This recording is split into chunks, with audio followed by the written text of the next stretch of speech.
There's more than 5 million young people that are out of school and out of work.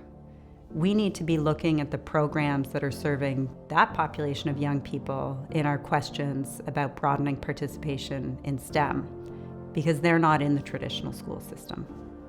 We are right now at a moment in time where high schools are very focused on proficiency-based, portfolio-based models. That is the most progressive end of the country.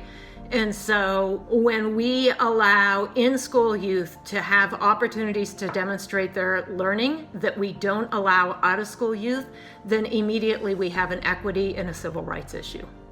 STEMfolio is a tool that young people can use right on their phones, and it's meant to help them document evidence of STEM skills that they're building in the context of a non-traditional approach to completing high school and accessing careers, including STEM careers.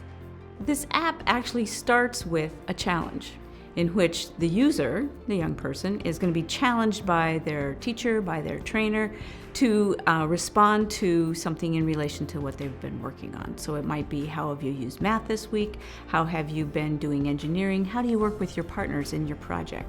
And the next step is kind of responding to that by creating video, taking images of it, and using some of their own language to describe what it is that they've learned or what it is that they're doing. There is a space in which they can explore and look at cases of other people that are maybe models for positions that they're thinking about. We co-designed that tool with Youth Build sites. These are sites that support young people from marginalized communities. And now we're taking that tool out in a pilot study and an experimental study to Youth Build sites across the country. The co-design process has been very impactful. It allows us to share power with the young people, which typically in educative spaces doesn't happen a lot.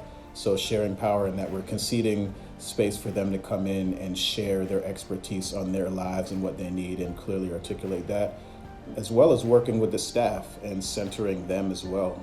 I think one of the things that we've already learned from this partnership between Youth Build and CAST is if given the exposure and given the opportunity to demonstrate their learning, out-of-school young people are actually on fire when it comes to learning about STEM careers and pursuing STEM careers.